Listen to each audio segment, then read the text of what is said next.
لادة النبي مصطفى محمد صلى الله عليه وسلم وعلى آله وأصحابه أزواجه وذرياته وأهل بيته وإلى أرواح مشايخنا وآبائنا وأمهاتنا من المؤمنين شهر الله يوم الفاتحة.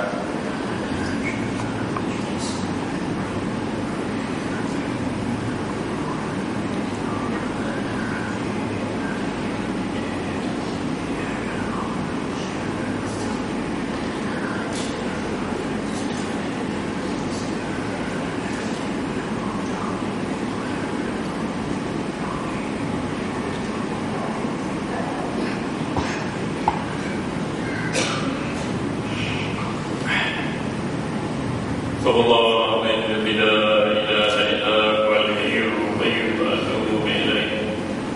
صلى الله العظيم لنا ولوالدينا ولمشايخنا.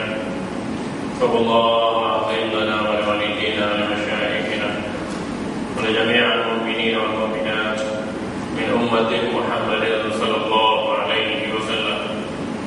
لا إله إلا الله وحده لا شريك له له الملك وله الحمد يحيي ويميت وهو على كل شيء قدير ولا حول ولا قوة إلا بالله العلي العظيم. اللهم صل على سيدنا ومولانا محمد وعلى آله وصحبه وسلم عدد نعم الله الكريم وإفضاله. اللهم صل وسلم وبارك على سيدنا محمد نور الشافي ودواء الكافي وعلى آله وصحبه وسلم. اللهم صل وسلم وبارك على سيدنا محمد نور الجمال وبهاء الكمال وعلى آله وصحبه وسلم. بسم الله الرحمن الرحيم. الحمد لله رب العالمين وبه نستعين على أمور الدنيا والدين. اللهم صل وسلم وبارك على سيد الأمين سيدنا ونبينا وحبيبنا محمد المبعوث رحمة للعالمين وعلى آله وصحبه من سار على نهجه إلى يوم الدين. سبحانك لا علم لنا إلا ما علمتنا. Maha suci Engkau ya Allah, kami manusia tak pernah mengerti apa-apa illa ma 'allamtana, kecuali apa yang telah diajarkan kepada kami.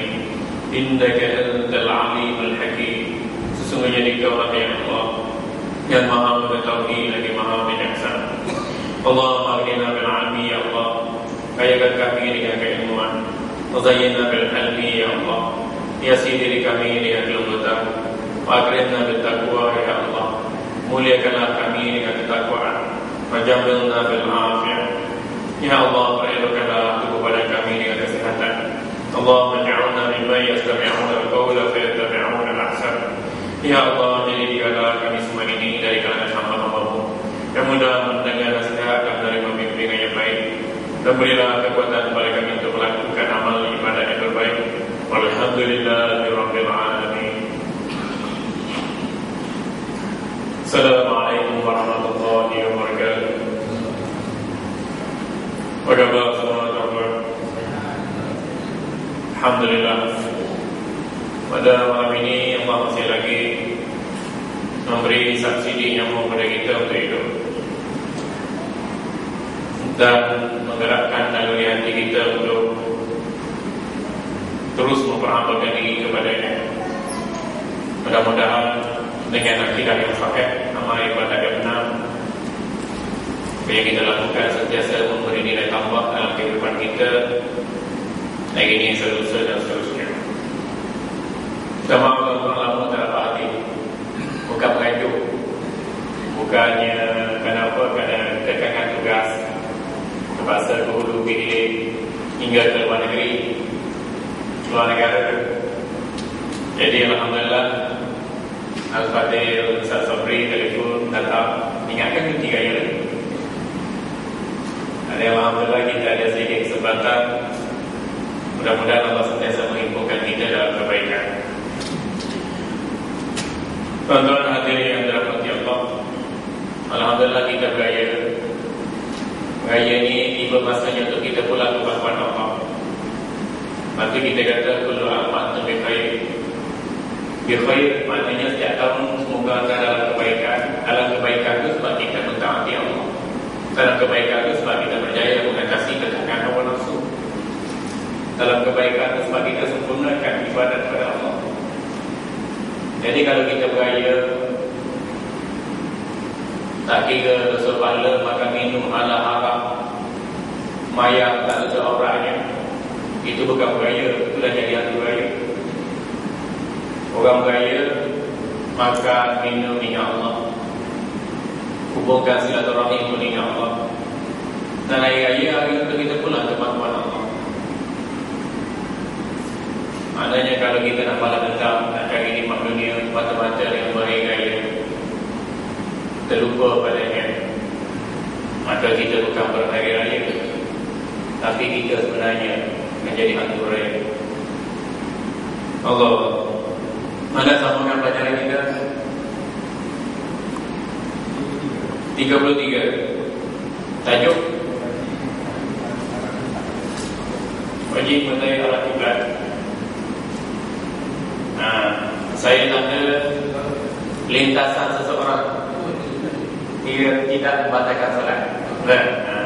Saya tanda, tapi tanya tuan-tuan dah lama dah sambung. Alhamdulillah, banyak ada respon. Mana tuan-tuan pun pilih juga, baca juga sikit-sikit. Alhamdulillah.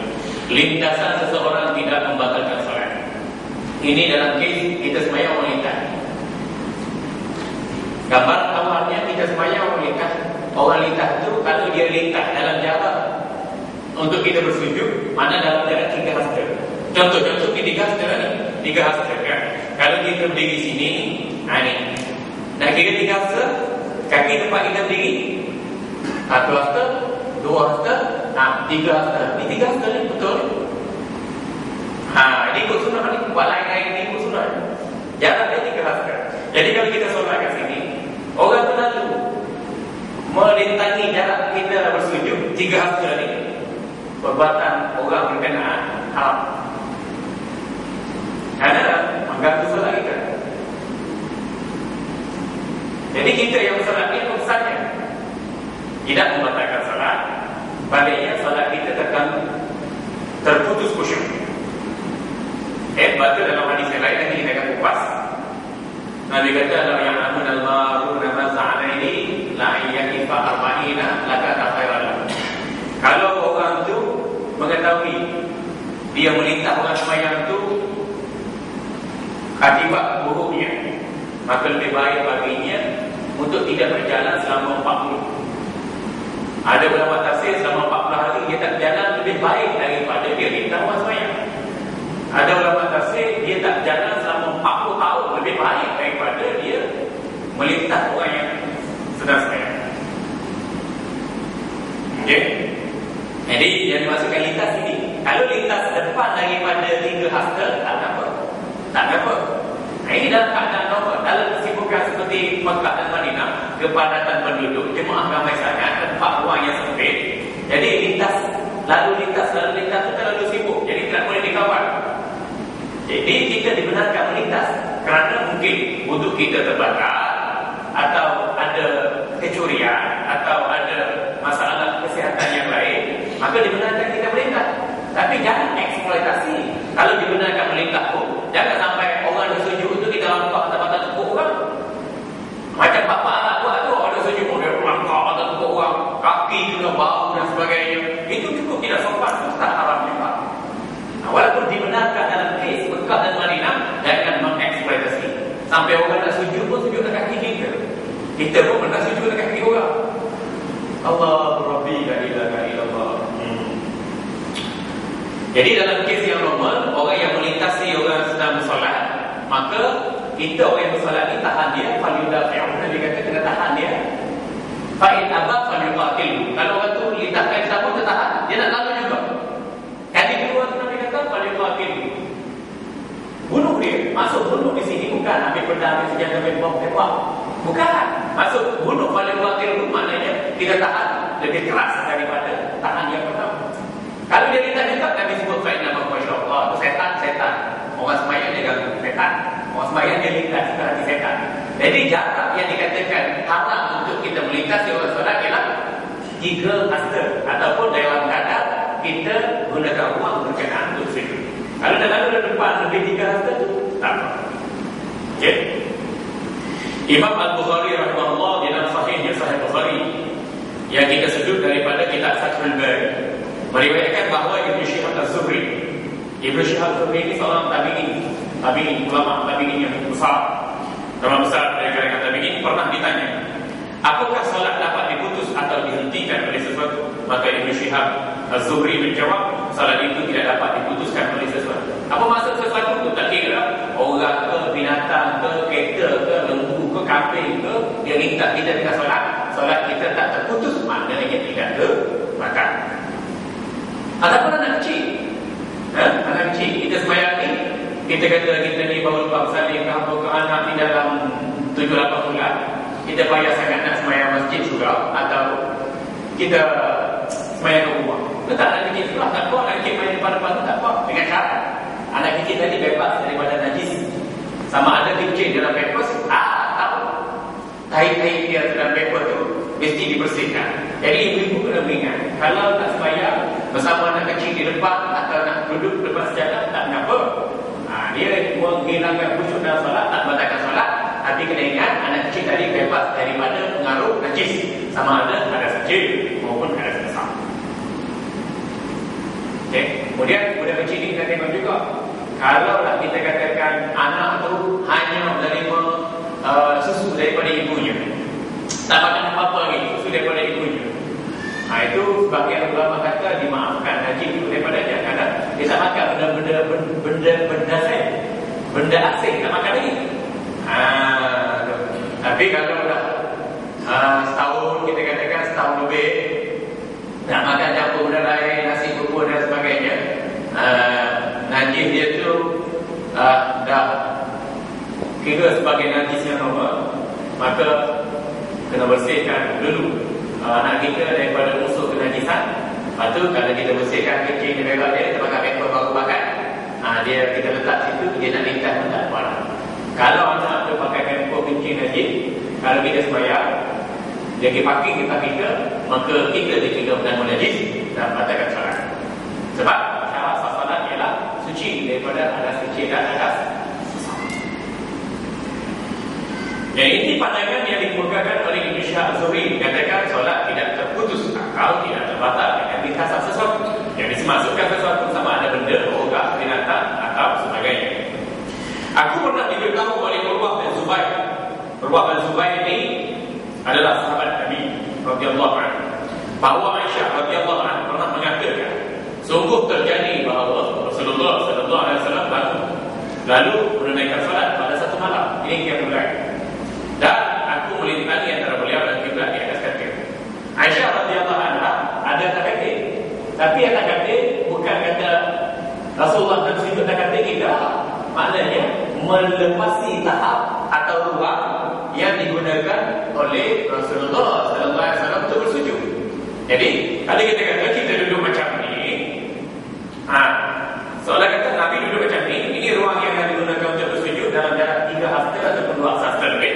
Depan ni Aisyah radhiyallahu anha. Jadi tak apa lah. Jelas kan?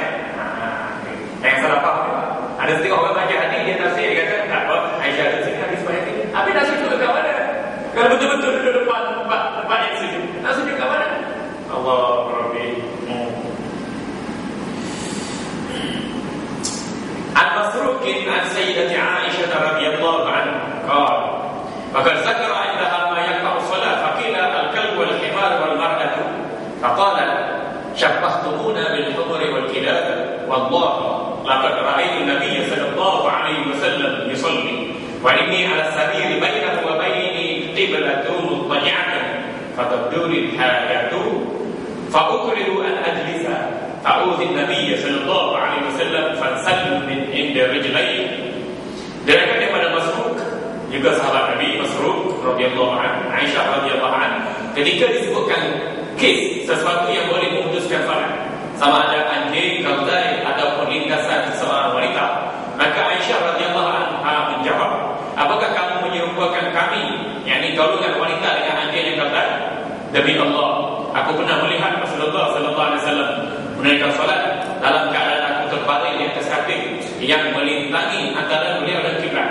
Lalu aku berhajatkan kepada sesuatu, dan aku tidak suka mengganggu Rasulullah SAW, maka aku pun menyelinap di bahagian depan kedua kakinya, kaki Nabi SAW. Menyelinap ke depan dua kaki Nabi SAW. Kita kata ini Rasulullah SAW dengan solat. Aisyah ada balik kat depan tu. Jadi bila mana Aisyah tahu Rasulullah SAW dengan solat dan dia berhajat pada sesuatu, jadi dia bangunlah menyelinap. Bukan menyelinap maksud celakakan ini, tidak. Nak faham tu, menyelinap maknanya dia dari situ dia pergi ke arah kanan. Tu. Ataupun dia pergi ke arah kiri.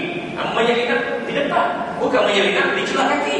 Kalau menyelinap di celah kaki, bersentuh pula antara kulit Aisyah radhiyallahu anha dengan Rasulullah SAW, menjadi batal pula dalam mazhab kita. Bagaimana Imam Syafi'i membab kita hukum dalam keadaan begitu. Nah, jadi menyelinap maknanya Aisyah terus depan tu, dan bila berhajat pada satu fatabdu lil al-hajatu. Bila aku berhajat pada satu tu, menyelinap ke depan. Ruang yang mana dilakukan solat oleh baginda sallallahu alaihi wasallam.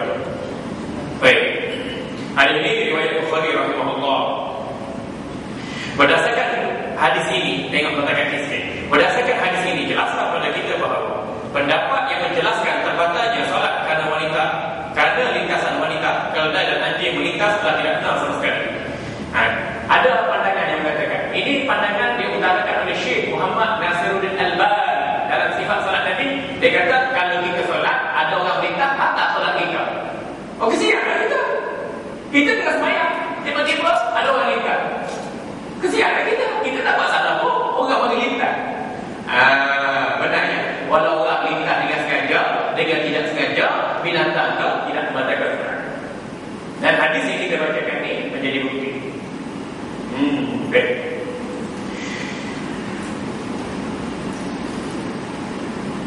Imam At-Tirmidzi rahimahullah dalam sunannya bersurat 160 juzuk yang kedua, pada bab tidak ada sesuatu pun yang dapat membatalkan atau memberhentikan solat.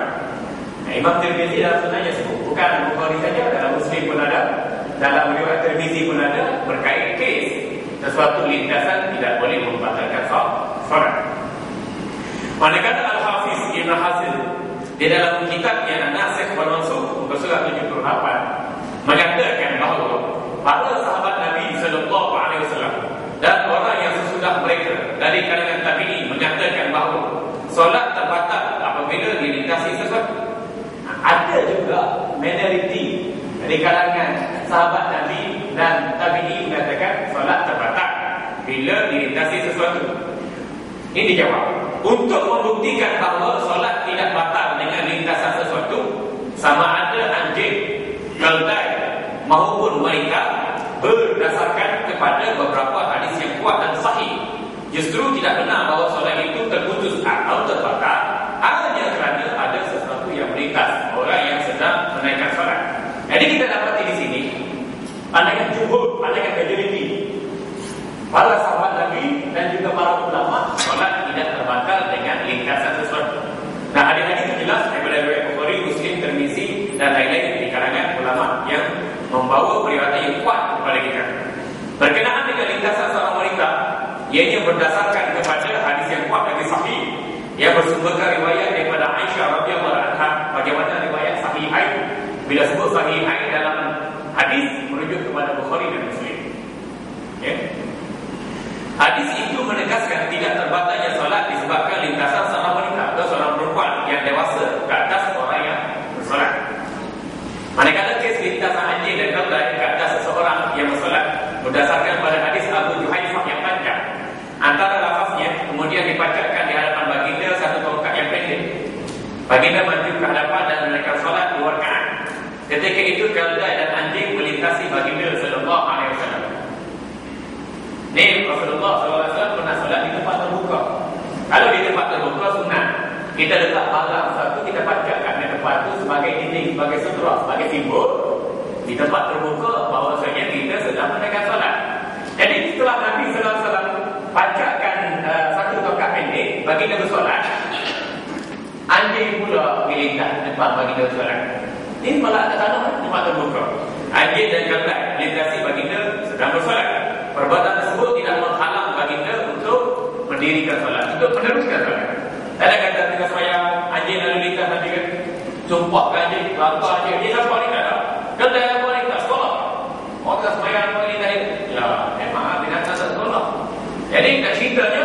Rasulullah SAW tak marah dan tidak memberhentikan solatnya, bahkan meneruskan solat. Tindakan baginda yang meneruskan solat membuktikan kepada kita bahawa solat tidak terbatas dengan lintasan sesuatu, termasuk lintasan dari keldai dan lain-lain. Baik. Di sini riwayat Imam Muslim rahimahullah.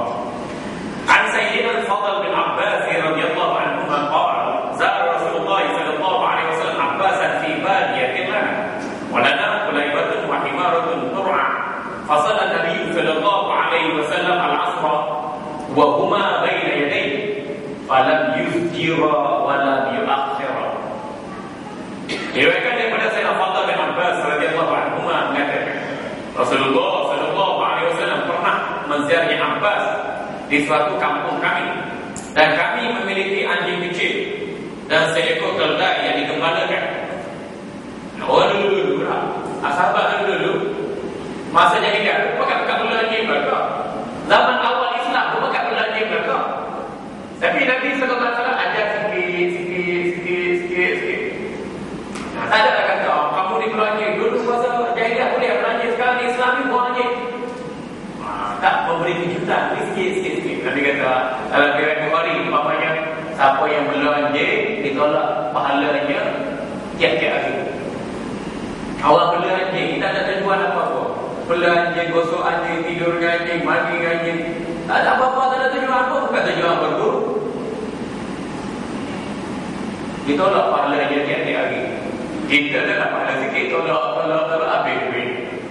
Pahala tu macam duit ya. Kalau duit kita tolak tiap-tiap hari, orang jumpa jalan internet, duit kita disebab pahala.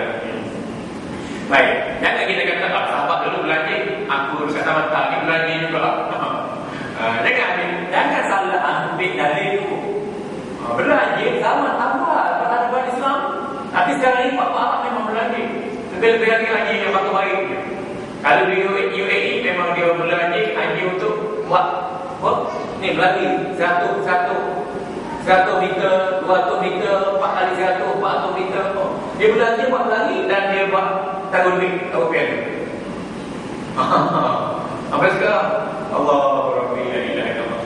Kita ni kalau kita salah ambil dalil, salah memetik istimbang dalil, kita kata salah belanja juga. Tengok realiti hadis itu diungkapkan. Baik. Dan kami memiliki anjing kecil dan seekor keldai yang digembalakan. Nabi sallallahu alaihi wasallam pada waktu itu sedang menunaikan salat Asar. Manakala kedua haiwan tersebut ada di depan baginda sallallahu alaihi wasallam. Ternyata kedua haiwan tersebut tidak diherdik dan tidak ditarik ke belakang. Tak ada kata. Tinggal sampai Allahu Akbar. Sami Allah. Ada maksud bila Nabi meninggal suatu ada maknanya Nabi sallallahu alaihi wasallam tak selesa dalam wujudnya binatang berkenaan, tapi baginda tak memberi respon dalam keadaan begitu, membuktikan lintasan binatang tidak memutuskan solat.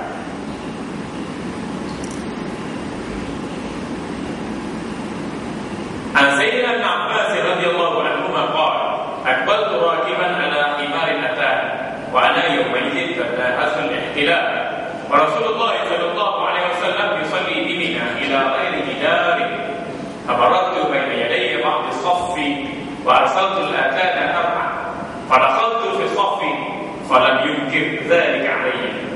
Diriwayatkan daripada Sayyidina Abdullah bin Abbas mengatakan, aku menerima tetamu yang menaiki keldai Madinah. Ketika itu aku sudah mula mendekati dewasa. Sementara itu Rasulullah sallallahu alaihi wasallam sedang salat di Mina, menghadap ke tempat yang tidak berdinding. Mana tempat terbuka, tak ada lapar. Aku melintasi sebagian saf di depan baginda sallallahu alaihi wasallam. Lalu aku melepaskan keldai baginda itu memakai ruku. Ibn Abbas ketika ini hampir baliklah kiri rakaat kita katakan. Dan dia ni solat lewat sikit sebab tunggu tetamu hadir. Rasulullah dan para jemaah solat awal. Tapi Ibn Abbas solat lewat sikit sebab tunggu tetamu hadir. Bila tetamu hadir itu, silakan tamu masuk dalam solat sembahyang. Dia nak dapatkan tetamu itu, dia lalu ke depan Rasulullah solat. Itu dia. Dapatkan tamu itu, masuk dalam solat, kemudian solat. Aku masuk dalam solat dan baginda sallallahu alaihi wasallam tidak melarang. Nabi sallallahu alaihi wasallam tak apa. Kalau sekiranya tindakan Ibn Abbas lalu ke depan Rasulullah baginda beri peringatan pada Ibn Abbas. Wahai Ibn Abbas, jangan lagi buat tindakan sebegini yang melintasi aku dan jemaah sedang bersolat, kerana lintasan berkenaan membatalkan solat.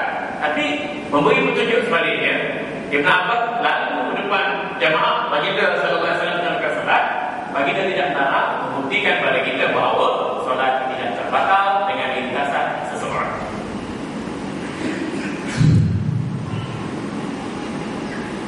Tengok, Rasulullah sallallahu alaihi wasallam walaupun kelda dan anjing lintas depan baginda solat, baginda tak malu. Kalau kita ni datang ada jadi dalam kita sembahyang, lepas assalamualaikum warahmatullahi wabarakatuh, hey imam, anak murid mana buat anak ya? Aku tengah sembahyang lalu sana lalu sini, hey orang sembahyang tak boleh. Tu beza situasi. Baginda menyentuh sopan pemaaf. Hingga kelda dan anjing pun baginda tak henti, tak maki, tak. Nah, itu tempat terbuka. Kalau kita anak dia sembahyang dia marah dulu, naik syekh dulu, maki dulu. Itu segi anak beratur anak rumah kita tu. Allah. Kalau kita pun anak, kita anak marah. Kalau kita ingatkan rumah tak apa. Kalau kita dah tahiyat akhir, anak kita ni pakai paper pula, bawa tai pula, dah tahiyat akhir, pakai paki, anak kita marah sikit. Lepas tu semayang balik wajib dia kotor. Itu patut diberi peringatan. Dah. Ini tidak. Kalau bersih tak apa. Jalan. Imam Al-Hafiz Ibn Hajar di dalam Fathul Bari, tengok Syekh kita, dia bagi hadis Sahih Bukhari dan huraiannya dia bawa datang pula kitab Fathul Bari. Ini kita panggil disiplin ilmu yang jelas. Bukan kata ambil hadis Sahih Bukhari hurai sendiri, tidak. Ambil riwayat Muslim hurai sendiri, tidak. Kita tak ada disiplin. Tapi ini ambil Bukhari, dan siapa yang mengulas Sahih Bukhari antaranya Imam Badruddin Al-Aini dalam Umdatul Qari, dan antaranya Imam Ibn Hajar Al-Asqalani memandangkan huraian kita mengikut mazhab Syafi'i, maka huraian Imam Ibn Hajar Al-Asqalani itu dipilih sebagai satu penjelasan penghuraian kepada matan hadis yang direkodkan oleh Imam Bukhari rahimahullah. Dia mengatakan perkataan Ibn Abbas yang berbunyi yusalli di Mina ila ghairi jidalin, baginda menghadap ke tempat yang tidak berdinding, maksudnya baginda solat di Mina dalam keadaan yang terbuka, dikuatkan dengan riwayat Bazzar, dan Nabi sallallahu alaihi wasallam dengan solat fardu tidak menghadap sesuatu yang bertupi.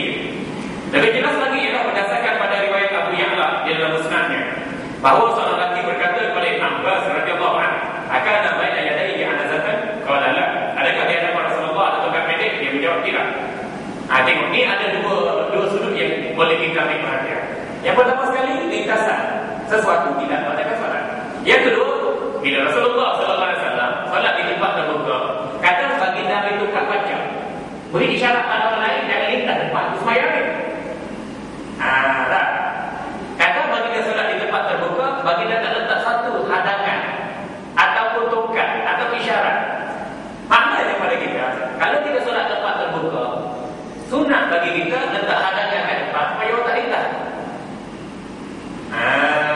Kita letak tongkat ke kayu kalau kat tanah. Kalau lah atas simen kat lantai, tempat-tempat tu lah, kita letak beg atau beg geledah ke atau apa-apa ke, kita beri isyarat kita sedang menaikkan salat. Itu sunat. Sebab kadang baginda solat tempat terbuka, dia letak satu tongkat pendek. Kadang baginda solat tempat terbuka, dia tak letak satu tongkat pendek pun. Menjelaskan pada kita mengambil sutra atau tabir atau dinding atau penanda bagi menjelaskan solat itu sedang menegak solat, hukumnya sunat. Kami tidak mengerti bahawa setiap pihak yang menggunakan hadis ini dalam meletakkan batalnya solat dengan lintasan sesuatu di hadapan orang yang mendirikannya. Mereka sebenarnya membuat ketetapan dengan meninggalkan sebahagian besar hadis-hadis sahih yang menetapkan tidak terbatalnya solat dengan lintasan perempuan, keldai ataupun anjing. Imam Syafi'i